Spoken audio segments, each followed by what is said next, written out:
నమస్కారం అండి. మా బాబు వివేకానంద స్కూల్‌లో చదువుకుంటున్నాడు.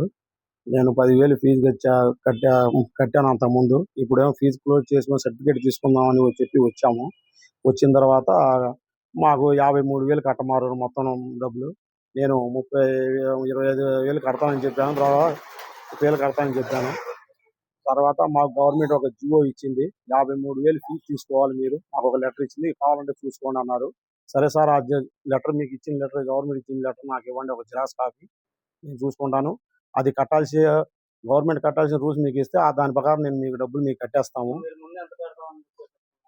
ముందు నేను 9th క్లాస్‌లో బాబుని జాయిన్ చేసినప్పుడు వాళ్ళు 9th క్లాస్ ఫీజు మీద ఒక 10,000 చిల్లర, దానికన్నా ఎక్కువ ఉండదన్నారు. దాని ప్రకారంగా నేను 9th క్లాస్‌లో 25,000 కట్టాను. 10th క్లాస్‌కి వచ్చేపాటికి ఇంకొక 10,000 చిల్లర ఉంటుందని చెప్పారు. నేను ఆ ఉద్యోగం మీద ఇంకో 2, 3,000 ఎక్స్ట్రా ఉండొచ్చులే అనుకుని చెప్పేసి నేను భావించుకొని నేను ఇంకా జాయిన్ చేశాను. జాయిన్ చేసిన తర్వాత ఇప్పుడు 10th క్లాస్ వచ్చేపాటికి 50,000 ఫీజు అని చెప్పారు.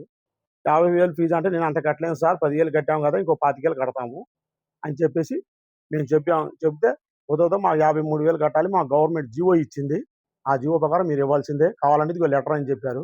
సరే సార్, ఆ లెటర్ ఇవ్వండి, నాకు ఒక జిరాక్స్ కాపీ ఇవ్వండి.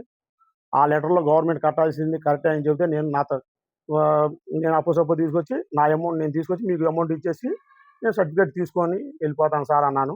నేను ఇవ్వను, అది నీ దిక్కున్న కాడ చెప్పు, ఎవడికి చెప్పుకున్నా చెప్పుకోపోయి చేతనాయం చేసుకోపో అని చెప్పేసి రెడ్డి సారు, పేరైతే అతని గారు కరెక్ట్‌గా తెలీదు, రెడ్డి సార్ అంట అతని గారు. ఏంటి?